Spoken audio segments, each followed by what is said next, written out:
So, I want you to picture the exact moment you finally achieve your biggest, like, most ambitious goal. Right, the pinnacle. Exactly. Just let that image form in your mind for a second. The massive contract is signed, or the marathon is finished, the acquisition goes through. Or you finally win that big election. Yeah, Yeah. exactly. And you feel this overwhelming rush of relief, right?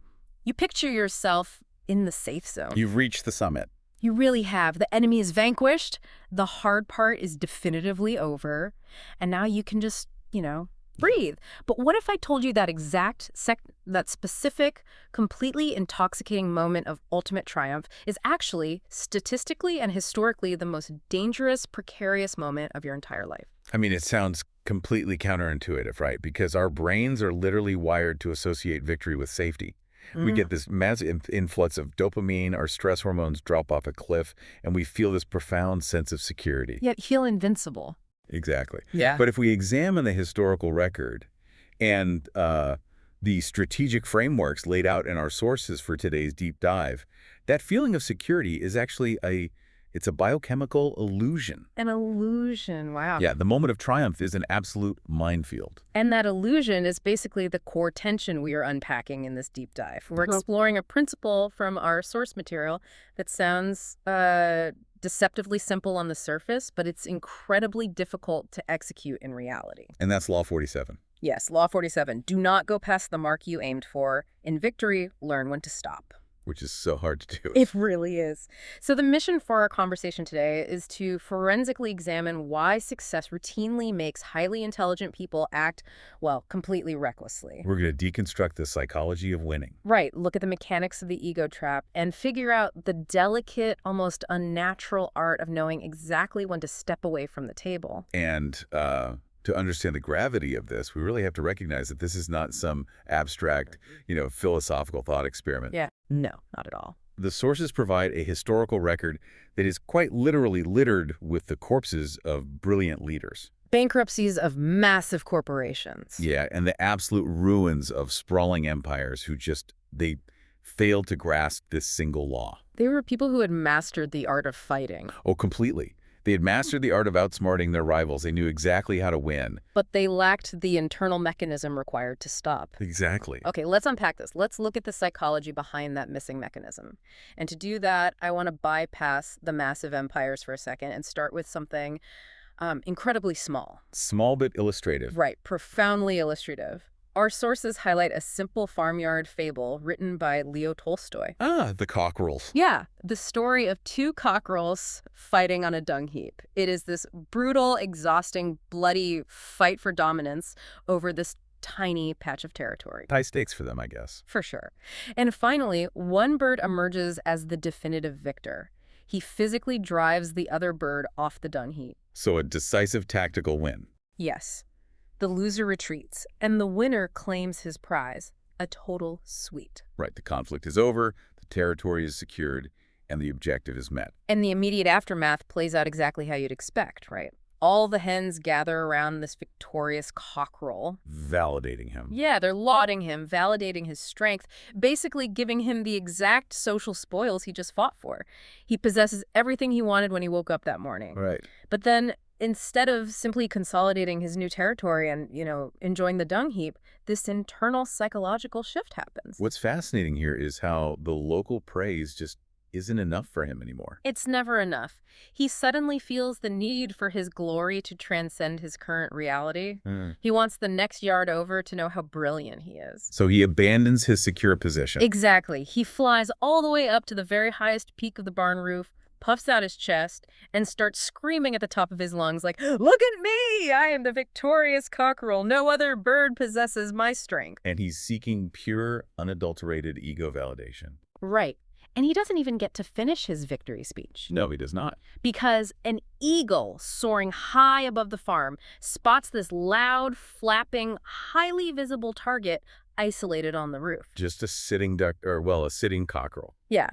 The eagle swoops down in a fraction of a second, crushes the cockerel in its talons, and just carries him off to be eaten. The game is permanently over. If we look closely at the mechanics of Tolstoy's fable, the crucial takeaway is identifying the actual cause of death here. Right, it wasn't the other cockerel. No, the cockerel wasn't killed by the grueling combat he engaged in. Yeah. Fighting for the dung heap was a calculated risk, and it was perfectly survivable. So what killed him? He was killed entirely by the emotional dysregulation that his victory triggered. Ah, the wind generated that blinding feeling of invincibility. Exactly. In a matter of seconds, his brain switched from a highly attuned survival mode, where he was watching his opponent's every move, to a state of pure narcissistic broadcasting. He stopped scanning the horizon for eagles. Because he believed his victory over a smaller bird somehow made him immune to the laws of nature. It's so crazy, and we all know the classic myth of Icarus, right? Which the sources also bring up, but we usually look at it through the wrong lens. How so? Well, the common takeaway is just don't be too ambitious, don't fly too high. Right. Standard cautionary tale. Yeah, but if we strip away the mythology and look at the engineering reality of Icarus's situation, a much deeper lesson emerges. His father, Daedalus, engineered those wings out of wax and feathers for one highly specific utilitarian purpose. Escape? Exactly. They were trapped in the Minotaur's labyrinth, facing certain death. The wings were a survival tool. They were a mechanism for lateral escape, not vertical exploration. The initial parameters of the mission were purely functional. Get out of the maze, survive, and land safely. But the moment they are airborne, the moment Icarus successfully navigates out of the labyrinth, his internal state completely alters. The sources describe him as being elated by the triumphant escape and the feeling of flight. Yes. The sheer biochemical thrill of the success hijacks his prefrontal cortex. He completely abandons the original survival metric. A tool becomes a toy. Exactly. The tool designed purely to get him to safety suddenly becomes a toy to test the limits of the universe. He rides that high, flying higher and higher until the thermal radiation of the sun melts the wax. The engineering fails. And he plunges to his death. His goal actually changed mid-flight entirely without his conscious realization. That phenomenon really highlights the critical vulnerability of the human mind post-victory. Success is a highly intoxicating substance. It degrades your ability to adapt. It does. It degrades your ability to adapt to your actual objective circumstances because you are essentially high on your own supply. You start believing you're special. Right. You start believing that your inherent character or some magical aura of destiny is what brought you success, rather than the careful, methodical strategizing that actually got you out of the labyrinth. I think about how this maps onto modern behavior constantly. I mean, consider the modern-day victory lap, especially in corporate environments or, on social media. Oh, LinkedIn is full of them. Yes. You spend 18 agonizing months grinding to win a massive client account, or you successfully orchestrate a complex merger. You won the dung heap. The logical next step is to quietly consolidate your position. Right.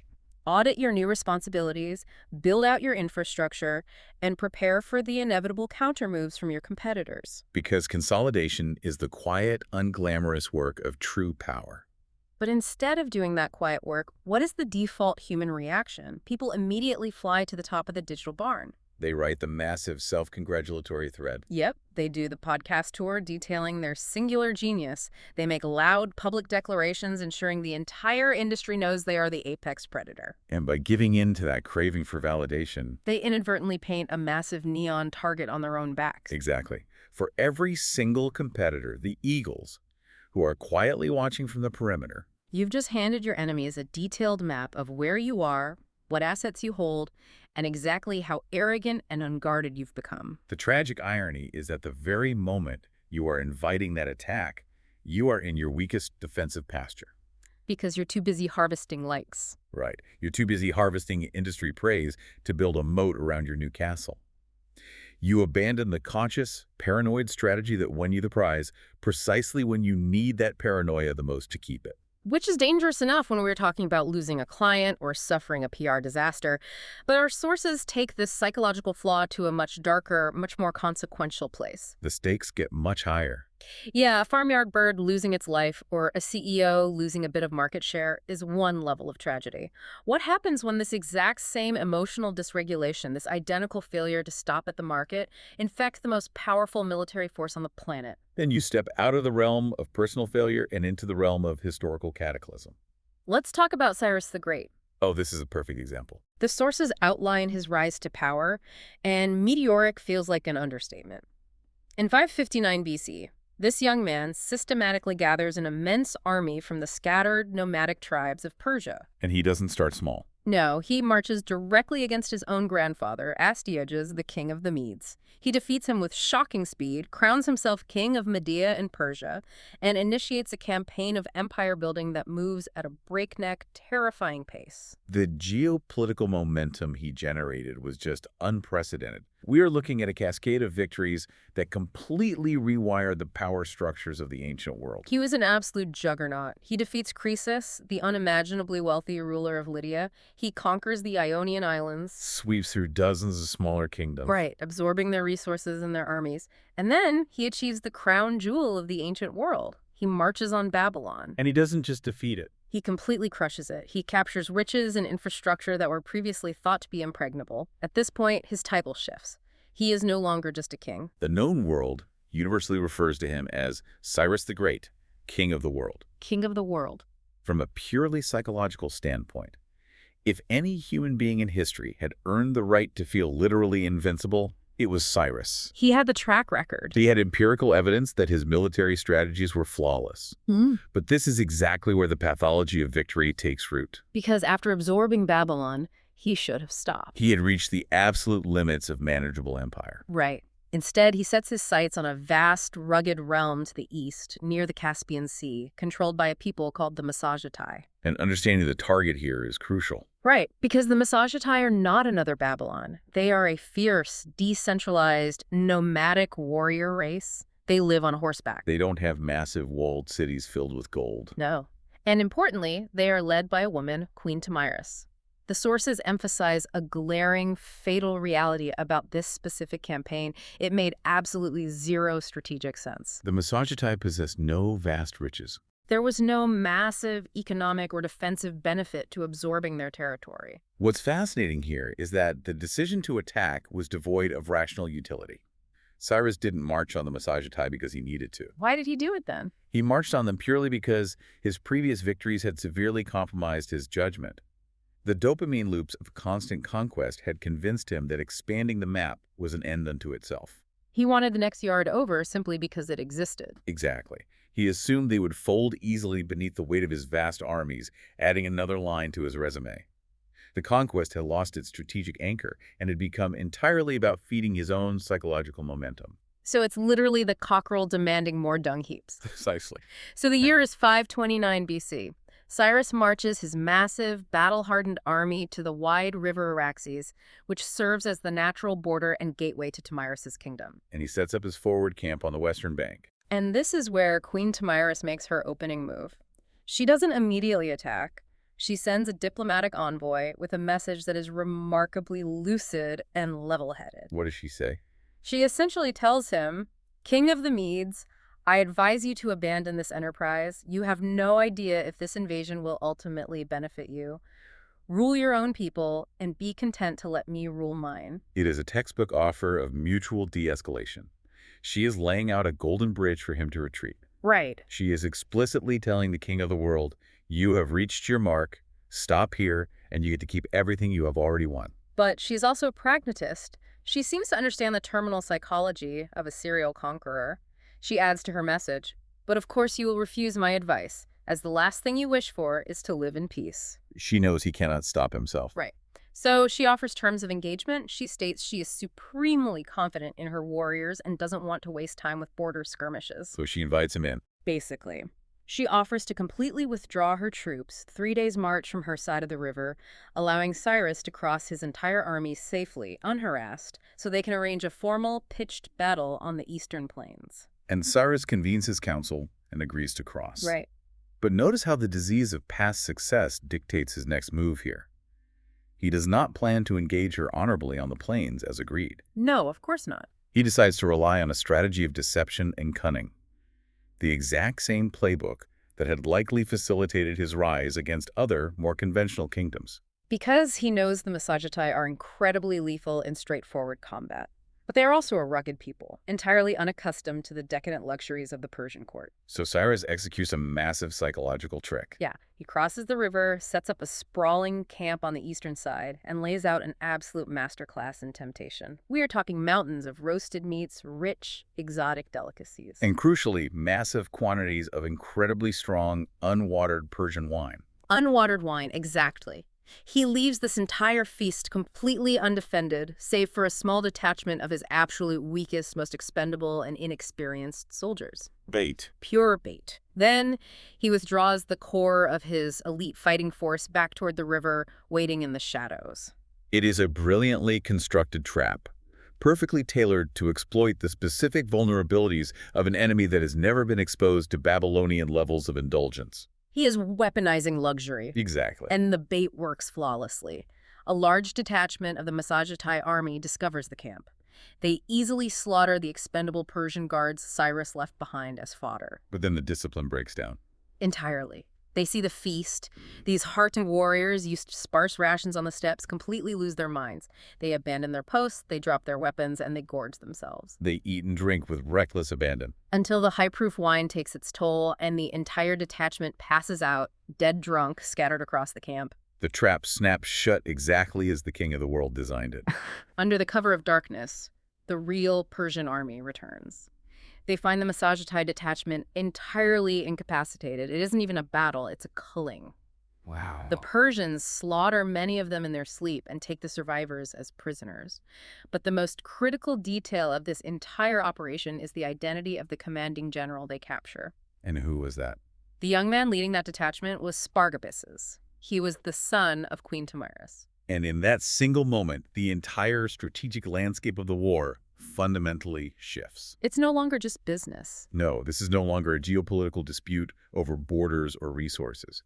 By capturing the queen's son through a deceitful trap, Cyrus has escalated the conflict into a deeply personal, existential blood feud. Tomyris receives the intelligence of what happened, and her reaction is a mix of fury and terrifying clarity. She sends one final message to Cyrus. What's the message? She chides him for lacking the honor to fight fairly, relying on the poison of wine rather than the strength of his arms. But incredibly, she still offers him a way out to save his empire. She still gives him an out. Yeah.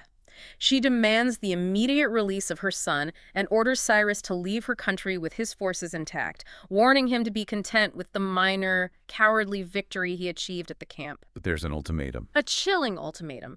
She swears an oath by the sun, the supreme god of her people, saying, "If you refuse, I swear to give you more blood than you can drink for all your gluttony." It is a highly specific, visceral promise of annihilation. The question is, how does a man who has never tasted defeat process a threat like that? He doesn't process it at all. He completely scoffs at her. The idea that a nomadic queen could threaten the conqueror of Babylon does not even compute in his brain. He dismisses her envoy. He refuses to release her son. He is completely blinded by his own legend. Meanwhile, back in the Persian camp, the son, Spargabases, finally wakes up from his stupor. The hangover clears. The hangover clears, and the crushing realization of what he has done sets in. He realizes his lack of discipline led to the slaughter of his men and handed his mother's empire over to the enemy. The humiliation must have been absolute. He begs his captors to untie his hands, and the moment he is free, he immediately kills himself in the camp. And the suicide of the prince removes any remaining guardrails from the conflict. Tomyris' diplomatic options are gone. Gone. When the news of her son's death reaches the queen, the grief transmutes into an absolute apocalyptic rage. She doesn't just muster an army, she mobilizes her entire civilization. Everyone who can fight. She gathers every single warrior capable of holding a weapon in the entire kingdom. She whips them into a suicidal frenzy of vengeance, and they descend upon Cyrus's elite forces. And the historical sources describe the ensuing battle as one of the most exceptionally violent, prolonged, and brutal clashes of the ancient world. Close quarters carnage. Yes. And against all conventional military logic, the barbaric nomads completely break the mighty Persian war machine. They decimate the army. And in the chaos of the slaughter, they kill Cyrus the Great. The king of the world falls in the dirt, thousands of miles from his capital, fighting a war he never needed to start. But Tomyris is not interested in a metaphorical victory. She intends to fulfill her oath literally. The aftermath is incredibly grim. She walks the blood-soaked battlefield, overturning corpses until she finally locates the lifeless body of Cyrus. She orders his head to be severed. Right. She then takes a massive leather wineskin and she commands her soldiers to fill it to the absolute brim with human blood pooled from the battlefield. So dark. She takes the severed head of the man who conquered the known world and she physically shoves it down into the bag of blood, crying out, "See, now I fulfill my threat. You have your fill of blood." It's horrific. It is. But the tragedy, the real historical lesson, happens in the months that follow. Without the gravitational pull of Cyrus's intimidating aura, the massive Persian Empire he spent his entire life painstakingly constructing almost instantly begins to fracture and unravel. One single preventable act of overreaching arrogance unraveled a lifetime of unprecedented strategic genius. And if we pull back and look at the architectural structure of this failure as described in the sources, the most agonizing aspect is that Cyrus had the physical blueprint of this exact mistake right in front of him, and he chose to ignore it. What do you mean? What blueprint? Well, the text points out a crucial geographical detail. Cyrus built his Persian Empire directly on top of the ruins of a previous superpower. Oh, right. A century before Cyrus even existed, the Assyrian Empire was the terror of the region. Yet their splendid, seemingly eternal capital of Nineveh was reduced to nothing but dust and ruins in the sand. So why did a power that massive completely collapse? Because the architecture of their collapse was identical to Cyrus's. The Assyrians suffered that fate because they systematically refused to stop at the mark. He kept expanding. Right. They destroyed one neighboring city-state after another, fueled entirely by the momentum of conquest. Eventually, they completely lost sight of the strategic purpose of their victory. And they went blind to the costs. Exactly. More importantly, they went blind to the accumulating costs. By constantly attacking, they overextended their supply lines, drained their treasury, and most lethally, they generated so much shared trauma among their disparate enemies that those enemies eventually put aside their own differences, formed a massive coalition, and wiped the Assyrians off the map. And Cyrus knew this. Cyrus had this historical data set available to him. He could see the ruins. He had advisors pleading with him to consolidate, yet he ignored all of it to chase a nomadic queen across a river. You know, I want to aggressively play devil's advocate here, because if we put ourselves in Cyrus's sandals, his logic is somewhat understandable. Oh, sure. Think about it. If you are Cyrus and you have systematically conquered the most powerful nations on Earth using a highly specific formula of ruthless force paired with psychological cunning, isn't it entirely rational to assume that formula is universally applicable? I mean, it's tempting. Right. If a strategy yields massive returns 4 times in a row, the human brain assumes it will work a 5th time. Why would he suddenly discard the exact tools that elevated him to king of the world? That assumption right there is the very nucleus of the trap. It is the delusion generated by repetitive success. You start to internalize the belief that the action itself possesses some magical, inherent quality of victory. Like you have a golden touch. Yeah, exactly. Rather than recognizing that the victory was caused by the delicate alignment of that action with a highly specific set of environmental circumstances. Cyrus suffered a catastrophic failure of contextual adaptation. So he stopped reading the room, essentially. Exactly. He failed to recognize that a decentralized nomadic warrior tribe fighting on their home soil, driven by the existential threat of a foreign invader, represents a fundamentally different strategic puzzle than a wealthy, centralized, politically corrupt city-state like Babylon. And he changed the stakes with the sun. Yes. When he engineered the death of Tomyris' son, he altered the psychological stakes entirely. You cannot use a playbook designed for territorial acquisition when your opponent is fighting a holy war of personal vengeance. Right. He believed his new war would yield the old results simply because he was the one raging it. His ego completely eclipsed his analytical reasoning. He stopped assessing the empirical reality on the ground and just started blindly swinging the sword that used to work, fully expecting the universe to simply get out of his way. And that is the fatal error the sources constantly warn against. In the realm of high-stakes strategy, whether it's warfare or business, you must be relentlessly guided by cold, objective reason. Don't let the thrill dictate the move. Allowing the emotional thrill of past victories to dictate your next tactical move is professional suicide. The historical record is overflowing with brilliantly capable leaders who could win 100 battles but couldn't master the discipline to stop, take a breath, and consolidate the ground they were standing on. Okay, so Cyrus provides this grand, bloody, geopolitical masterclass in failure.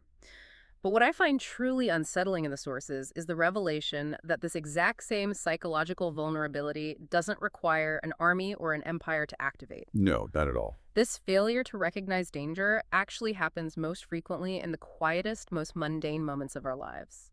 It happens precisely when things feel incredibly normal and safe. Because the internal mechanism of complacency is identical, whether you are managing an empire spanning continents or just managing a mid-level team on a Tuesday afternoon. To illustrate this, the sources bring in a brilliant anecdote from 14th century Japan, recorded by a monk named Kenko. Ah, the tree climber. Right. It's a story about a man who was renowned throughout the region as a master tree climber. This expert is standing on the ground supervising a younger, less experienced man who is climbing an exceptionally tall, dangerous tree to prune the branches. Now, at the beginning of the story, the younger man is way up at the very top of the canopy.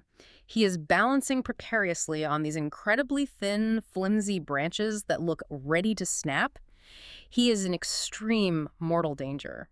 One slight miscalculation, one gust of wind, and he falls to his death.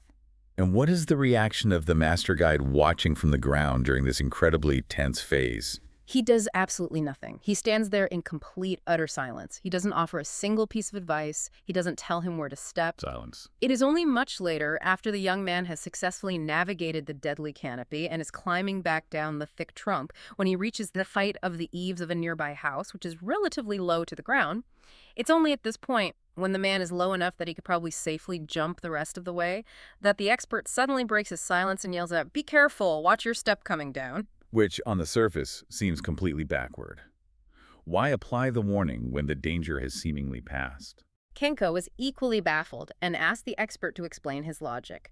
And the master climber's answer provides a profound insight into human neurobiology. What did he say? He explains, as long as the man was up at a dizzy height and the branches were threatening to break, he himself was so afraid I said nothing. Mistakes are always made when people get to the easy places. The sheer brilliance of that observation cannot be overstated. We typically view fear as a negative emotion, a hindrance. But the master climber recognized that acute fear is actually a powerful cognitive enhancer. It keeps you sharp. It is a protective mechanism that floods the brain with adrenaline, keeping the climber sharp, deeply present, and hyper-focused on every micro-movement. When you are at the top of the canopy, the obviousness of the danger commands your absolute respect. Your amygdala is just screaming at you to pay attention. Precisely. But the moment you begin descending, the moment you enter what the expert calls the easy place, the brain registers a false sense of completion. The danger is over. The amygdala relaxes, the fear evaporates, and with it goes that hyper-focused attention to detail. You start thinking about what you're going to eat for dinner instead of where you are placing your foot. Then that's when you fall. That relaxation of vigilance is exactly when the catastrophic slip occurs. The sources draw a direct line from this 14th century wisdom to modern athletic performance. They highlight how frequently you see this in football or soccer. Oh, constantly. Right. A player will find themselves boxed in by three defenders in a highly stressful, high-stakes situation. Their focus narrows, and they execute this incredibly difficult, almost miraculous maneuver to break free. They clear the impossible hurdle. But then they relax. Exactly.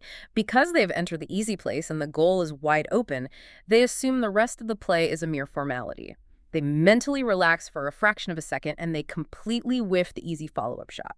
They let their guard down precisely when they needed to finish the job. And you see the exact same dynamic play out in high-stakes professional environments, where the failure to recognize the easy place cost people their careers. Absolutely.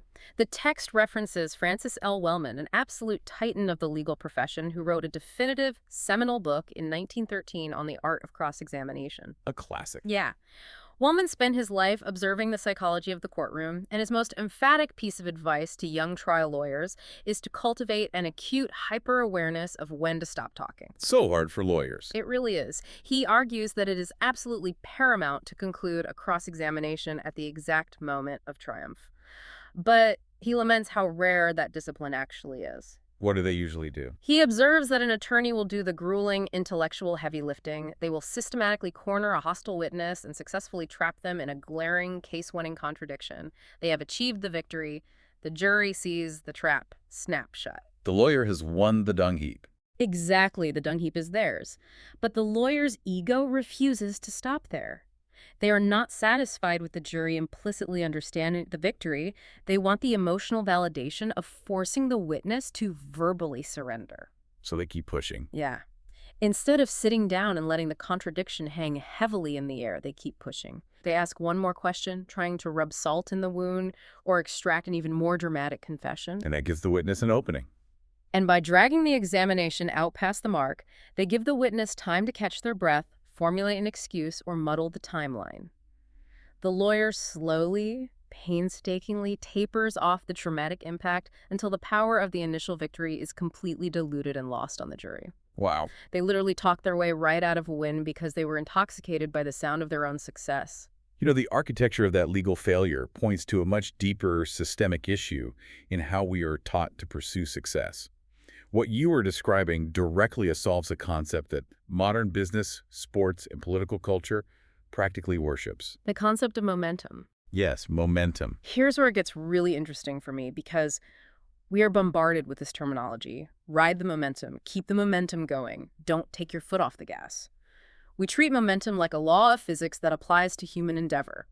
So I have to ask, is the concept of momentum actually a strategic lie? According to the cold, rational frameworks provided in our text, relying on momentum is not just a lie.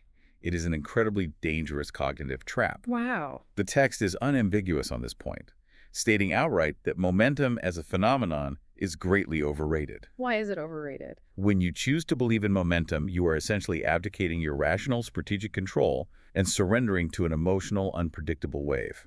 So you're substituting the rigorous math of strategy for the fleeting vibe of winning. It's the gambler's fallacy applied to business. You hit black on the roulette wheel 3 times, so you assume the wheel is somehow magically inclined to hit black a 4th time. That is the perfect analogy.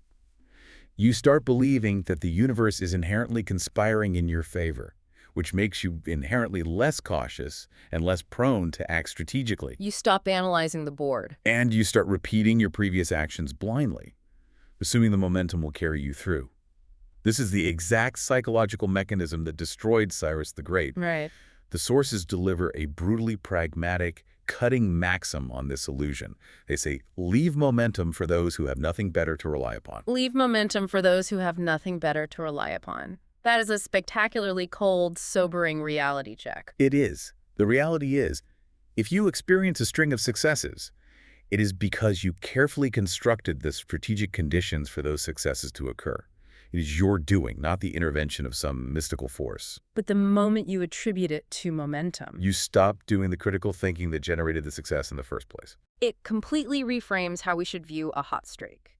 If brute force is a trap, and riding the emotional wave of momentum is a delusion, then we arrive at the central operational question for the listener.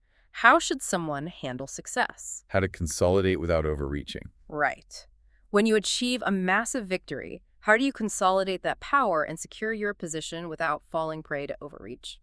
To answer that, the sources take us away from the bloody battlefields of antiquity and drop us into an unlikely, absolute masterclass in subtle strategy set in the opulence of 18th century France. Now, the specific historical case study is perhaps the most sophisticated example of playing the long game and meticulously managing the psychology of power over decades. We are diving into the incredibly complex, vicious ecosystem of the French royal court at Versailles, and the protagonist is a woman born Jeanne Poisson, Better known later as Madame de Pompadour. Yes, she was born into the middle class, distinctly outside the nobility, but the sources note a defining moment in her childhood. When she was 9 years old, a fortune teller prophesied that she would one day become the king's favorite, his official mistress. Which was absurd. Right. Now, in the rigid social hierarchy of 18th century France, this was a statistically absurd dream. The role of the royal mistress was an immensely powerful, unofficial political office, and it was almost exclusively reserved for women of the highest, most ancient aristocratic bloodlines. A middle-class girl had virtually zero chance of entering that orbit. But Jeanne deeply internalized the prophecy. It became her singular organizing obsession. The brilliance of her story, however, is that she didn't just passively wait for destiny to fulfill the prophecy. She recognized the massive deficit in her social standing and initiated a methodical, relentless campaign of self-improvement. She treated her childhood like an elite, high-performance training camp. She ruthlessly applied herself to mastering every single talent, grace, and intellectual pursuit that a king's favorite would hypothetically require. She became highly educated. She hired the best tutors. She mastered playing the clavichord, she learned to sing beautifully, she became an exquisite dancer, and she became an expert equestrian. And then she makes her first move. Yes. As a young woman, she executes her first major strategic move. She marries a man from the lower nobility. This doesn't get her into the inner circle of Versailles, but it is the crucial ticket that grants her access to the elite salons of Paris. She starts networking. She uses this access to surround herself with the greatest minds of the Enlightenment. She becomes close friends with the towering intellectuals like Voltaire and Montesquieu. Building a reputation. Right. She carefully constructs a public reputation built not just on physical beauty, but on intense charm, quick wit, and profound intelligence. Right, so she's building an undeniable portfolio of value. But the ultimate target, King Louis XV, remains isolated at the apex of the social pyramid. And she never loses sight of the ultimate mark. Her husband conveniently possesses a country chateau located in a forest where King Louis XV frequently hunts. Ah, geography. Jane weaponizes this geography. She begins spending all of her time at the chateau, studying the king's hunting patterns with the precision of a predator. Orchestrating chance encounters. Exactly. She ensures that she just happens to be out taking a stroll, wearing a breathtaking, perfectly tailored dress, or riding past in a brilliantly painted phaeton carriage at the exact moment the king's hunting party comes thundering through the forest. Just a coincidence. Oh, totally. And her patience pays off. The king begins to notice this mysterious, captivating woman appearing on the periphery of his life. He starts sending her gifts of the game he has hunted. If we connect this to the bigger picture, the restraint she demonstrates here is vital. She is laying a foundation of intrigue, letting the king feel like he is discovering her, rather than forcing herself into his field of vision and appearing desperate. Then, in 1744, the geopolitical landscape of the court shifts. The king's current official mistress unexpectedly dies. A power vacuum. Jean recognizes the power vacuum and instantly shifts from passive intrigue to a highly coordinated offensive. She leverages every connection she has to place herself everywhere. The king is going to be the highly exclusive masked balls at Versailles, the royal opera. She overwhelms him. She aggressively displays her dancing, her singing, and her effortless wit. She overwhelms him. Finally, the king succumbs entirely to her campaign. The victory. In 1745, this 24-year-old middle-class woman is officially inaugurated as the official royal mistress.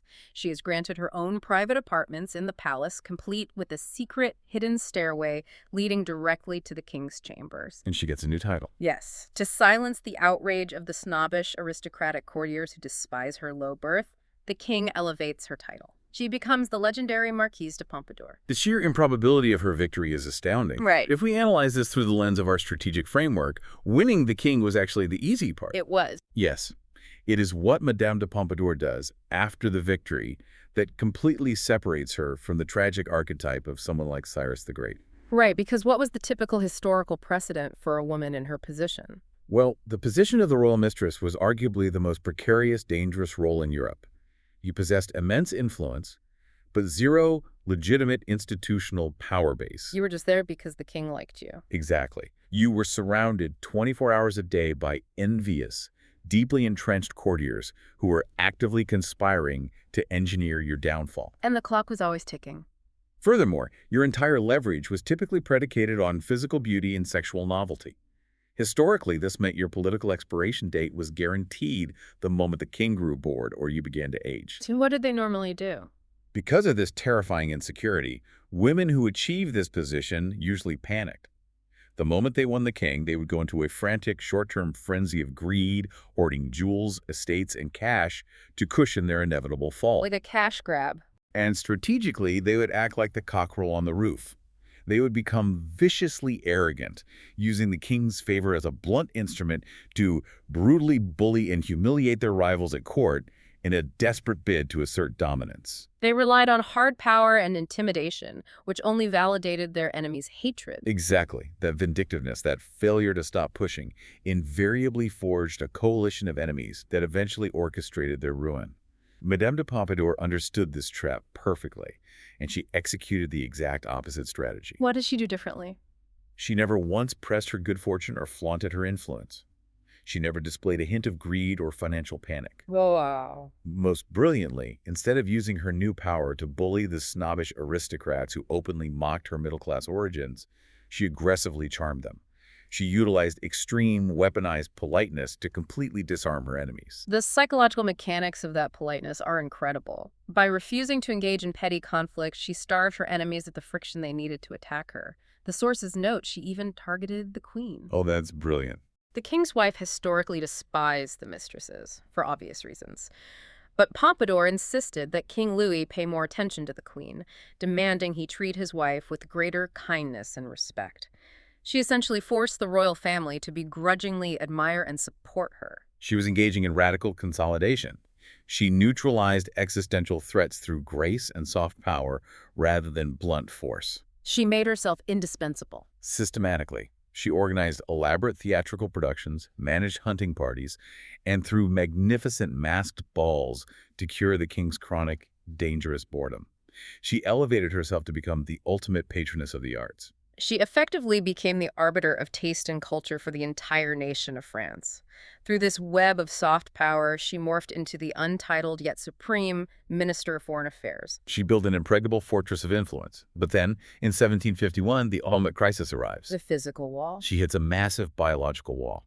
She is at the absolute zenith of her political power, but physically her health begins to severely deteriorate. She suffers from chronic exhaustion. And she finds it increasingly impossible to meet the demanding physical and sexual requirements of the king.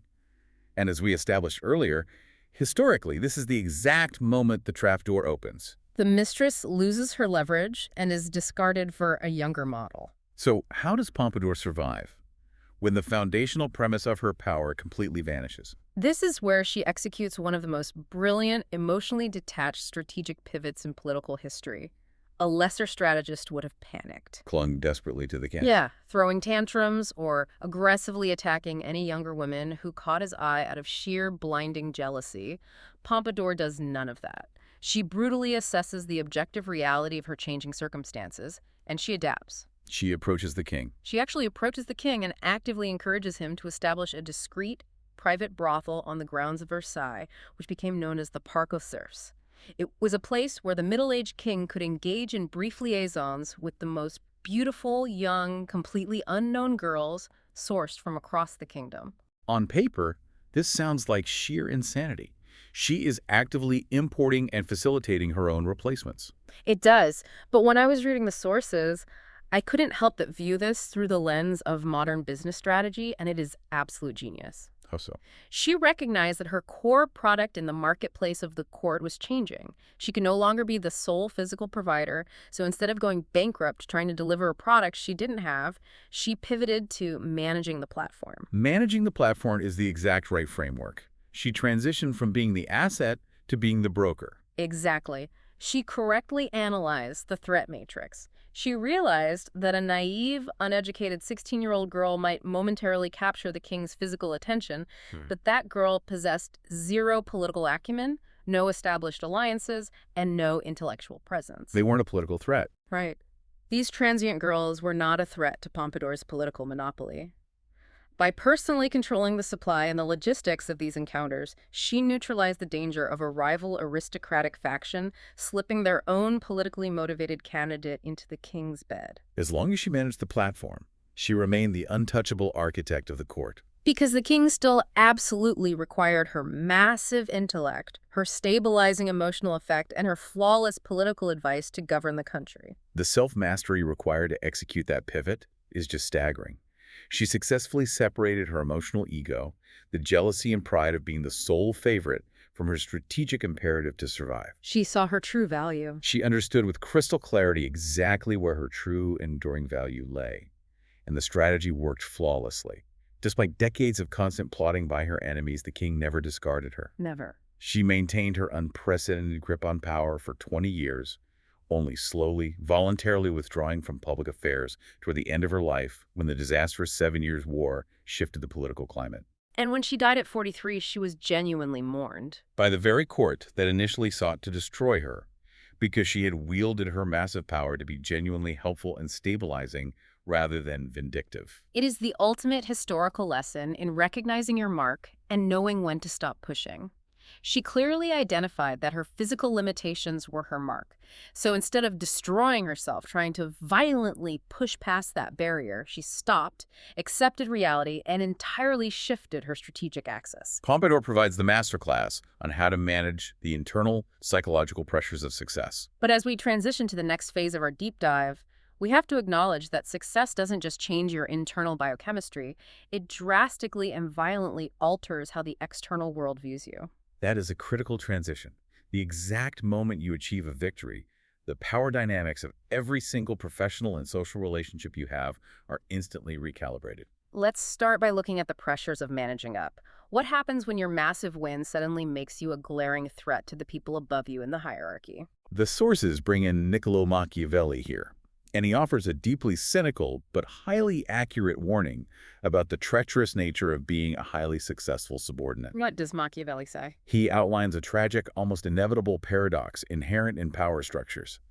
When a capable general goes out on behalf of his prince, fights bravely, conquers a new state, and returns loaded with treasure and glory, he naturally and automatically acquires a massive public reputation. Naturally. His soldiers revere him because he keeps them alive and rich, and the civilian population loves him because he brings them security and prestige.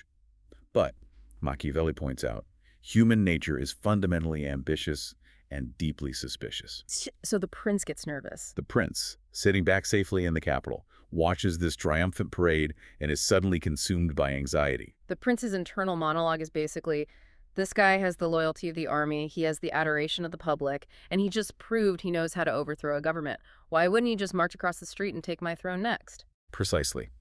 The general's absolute competence becomes an existential terror to the ruler.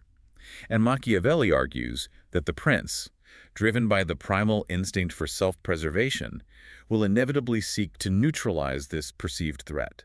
The general has to go. The prince will either orchestrate the general's assassination, or, more commonly, he will embark on a systematic campaign to publicly strip the general of his hard-earned reputation. Spreading rumors. The prince will spread rumors that the victory was actually due to sheer luck, or the incompetence of the enemy, or the brilliance of a subordinate officer. The prince will do whatever it takes to aggressively cut the general down to a manageable, non-threatening size. And the sources provide stark historical examples of bosses doing exactly this. Philip of Macedon, the father of Alexander the Great, made a regular practice of intentionally disgracing and immediately demoting his most capable generals the moment they secured a massive victory for him. He explicitly designed a system where no subordinate could ever string enough wins together to become a viable political rival. Or look at the genuinely terrifying example of the Chinese general Wu Qi. The Wu Qi anecdote perfectly illustrates the lethal danger of over-delivering without permission. Yeah. So Wu Qi is preparing for a major battle. But before the official order to engage is given, one of his captains gets completely overeager.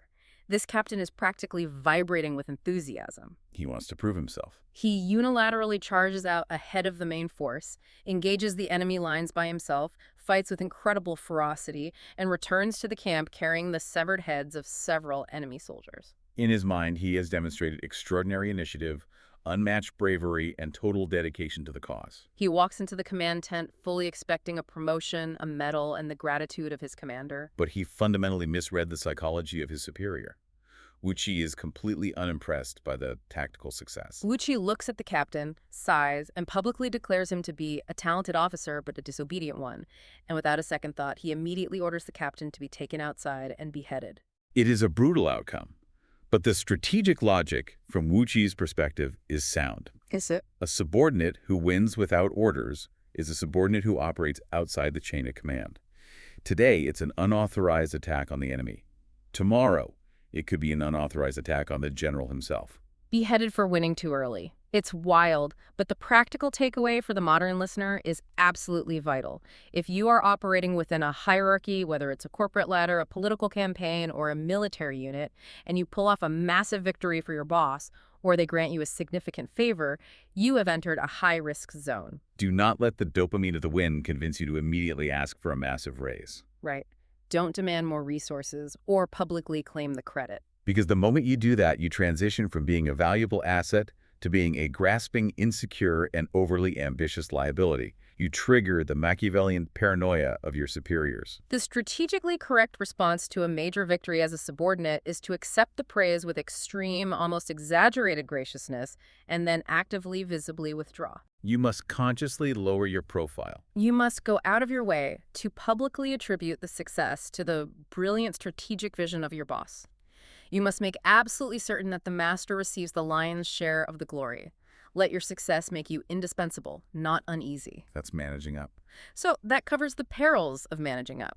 But the sources point out that managing down can be just as complex. What happens when your team, your employees, or your citizens taste victory, and suddenly the collective hive mind wants to drop everything and aggressively conquer the world?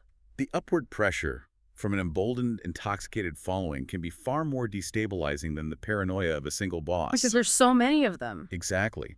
The text illustrates the mechanics of this with the story of the brilliant Athenian statesman and general Pericles, operating around 436 BC. The situation in Athens is fascinating. Pericles leads a series of highly coordinated naval campaigns around the Black Sea region, and these campaigns are wildly successful. Because of Athens' immense naval superiority, these are relatively easy, low-casualty triumphs. But these easy wins act like a psychological virus on the Athenian public. The citizens catch a literal fever for endless conquest. They start congregating in the assembly, dreaming wildly irrational dreams of empire. They demand that the military immediately sail to conquer the vast expanses of Egypt, Overrun the sprawling Persian Empire, and launch a massive invasion of Sicily. They essentially want to become the natal equivalent of Cyrus the Great. They are completely high on the illusion of momentum. They have entirely lost sight of the logistical and geographic limits of their actual power. And Pericles, being a master strategist, clearly sees the apocalyptic danger in this mass hubris. He knows with mathematical certainty that extending their supply lines into massive, heavily defended, hostile theaters of war like Egypt or Sicily will stretch the empire until it shatters. But he faces a massive political dilemma. He can't just stand in front of a hyped-up, aggressive democratic assembly and preach caution and moderation. Right. If he simply vetoes their ambitions and says, no, we are going to play it safe, the mob will view him as weak, cowardly, and small-minded. They will instantly strip him of his leadership and replace him with someone who will give them the war they want. Exactly. This dynamic raises a profoundly difficult operational question. How do you systematically cool down a hot streak and de-escalate a frenzied team without losing their loyalty and support? What does Pericles do? Pericles navigates this with a masterful strategy of psychological misdirection. He addresses the assembly and formally warns them of the dangers of overreach and hubris. But simultaneously, to feed the beast, he orchestrates a series of very small, highly localized, tightly controlled military expeditions that he knows, with absolute certainty, he can win with minimal risk. He builds a pressure valve. He creates the visceral appearance of forward momentum without actually exposing the state to real existential risk. Yes, he understands that the public doesn't actually need to conquer Egypt. They just need the biochemical thrill of receiving news of a victory. So he feeds them micro-wins. He feeds them a steady diet of safe, guaranteed micro-wins. This satisfies their psychological craving for action, keeps their aggression focused outward, and allows him to maintain supreme political control while keeping the core infrastructure of the state completely secure. And what happens after he dies? The text provides a tragic coda to prove how vital this specific skill is. The moment Pericles died, the state lost its pressure valve. Oh, no. Power-hungry demagogues immediately stepped into the vacuum, fed the public's wildest fantasies, and rashly launched the massive, ill-fated invasion of Sicily. The entire Athenian fleet was decimated, and it permanently broke the back of the empire. Which proves that managing the psychological rhythms of your team is arguably more important than managing the actual strategy. Recognizing and controlling those rhythms is the essence of sustainable power. The text reinforces this with a brilliant quote from the 16th century Japanese general Hideyoshi. I love this quote. He had just engineered a stunning, hard-fought victory over a formidable enemy force. His immediate superior, the shogun, was thrilled, and riding the high of the victory, immediately ordered Hideyoshi to push forward and launch a campaign against an entirely new, equally powerful enemy. And Hideyoshi says no. Hideyoshi respectfully declined the order, stopping the shogun with an ancient proverb. When you have won a victory, tighten the strings of your helmet. That imagery is so evocative. Don't take the helmet off to wipe your brow. Don't throw it in the air to celebrate. Cinch it down tighter, because the moment you won, you altered the ecosystem, and the danger level just spiked. Exactly. Hideyoshi was advising his leader that the moment of victory is the precise moment you must deliberately switch your operational rhythms. Speech rhythms. You must drastically shift gears from deploying blunt, aggressive force to utilizing subtle cunning and indirection. Instead of launching another massive frontal assault, which would only terrify the surrounding warlords and force them to unite against you, he suggested a strategy of lying low. Letting them relax. He advised letting the new enemy relax their guard, lulling them into a false sense of security, and then quietly working behind the scenes to set their internal factions against one another through whispered rumors and deceptive political alliances. You completely stop your physical advancement, but you never stop your strategic maneuvering. I absolutely love that concept of switching rhythms, but I can clearly hear a highly ambitious listener out there right now pushing back on this entire premise. The always be closing mindset. Exactly. They are thinking, wait a minute, we have spent an hour talking about the necessity of stopping. Does that mean I'm supposed to be passive? If I am in a brutal corporate price war or a legal battle and I finally get my competitor on the ropes, am I supposed to just back off, leave them alone, and give them a year to recover and come back at me? And this brings us to the final, incredibly crucial nuance of the text, the reversal. Yes, because it is vital to understand that stopping at the mark absolutely does not equate to showing mercy or employing half measures against an active threat. In fact, Machiavelli addresses this specific vulnerability, and his directive is chillingly absolute. He says, and this is a direct quote, either destroy a man or leave him alone entirely. Right. Inflicting a mild injury, a financial fine, or a half punishment on a dedicated enemy is strategically the worst possible action you can take. You just make them mad. You haven't removed their capacity to fight. You have merely given them a burning, lifelong motivation to do so. A half-defeated enemy is a bitter, hyper-focused rival who will spend the next decade quietly plotting your ruin. So what's the alternative? Therefore, when you are forced to engage an enemy and you secure the upper hand, you must make your victory total and complete. You must ruthlessly crush the immediate threat into absolute non-existence so they can never rise against you again. Okay, let's make sure this distinction is crystal clear for the listener. If Machiavelli is telling us to completely crush the enemy in front of us, where exactly does the stopping at the mark actually apply? The restraint applies exclusively to the acquisition of new enemies. Oh, I see. You do not restrain yourself from utterly dismantling the foe currently on the battlefield. You restrain yourself from the intoxicating urge to immediately pivot and march on the next city. You halt your expansion, not the current conflict. You halt your geographical or market expansion, not your execution of the current conflict. You must be absolutely merciless in concluding the war you are currently in, but you must possess the iron discipline to not let the thrill of that final victory trick you into recklessly picking a brand new fight the very next morning. Finish the job completely, secure the perimeter, and stop. Finish the job you started, but don't invent 3 new jobs just because you feel invincible. That nuance is the difference between survival and collapse. Absolutely. And a massive component of knowing when to stop involves cultivating a brutally honest understanding of what actually caused your victory in the first place. The sources conclude by heavily exploring the role of luck. This part is fascinating. And their analysis of luck completely inverted my understanding of the concept. They argue, quite convincingly, that good luck is actually far more dangerous and toxic to a leader than bad luck. It feels entirely counterintuitive, but psychologically it is profound. Bad luck is an incredibly strict, unforgiving teacher. It forces you to adapt. When you face early adversity, when your plans fail due to external circumstances, it forces you to adapt. It forces you to learn patience, to respect timing, and to understand the absolute necessity of building contingencies and preparing for worst-case scenarios. Bad luck builds a robust strategic immune system. Whereas good luck acts like a narcotic. Precisely. Good luck fundamentally deludes your reality testing. When complex endeavors come easily to you, when market conditions or geopolitical circumstances just happen to align perfectly with your actions, the human ego rarely pauses to credit the randomness of the universe. You automatically attribute the outsized success to your own inherent singular brilliance. You genuinely start to believe you are the smartest person in the room. Exactly. The text illustrates this fatal delusion with the historical figure of Caesar Borgia. Borgia was undeniably a clever, ruthless strategist who accumulated an impressive string of military and political triumphs across Italy. But he had a fatal vulnerability. His ultimate fatal vulnerability was that his initial rise was fueled by the incredibly rare, profoundly good luck of having Pope Alexander VI as his father. The ultimate safety net. He operated with the ultimate geopolitical safety net.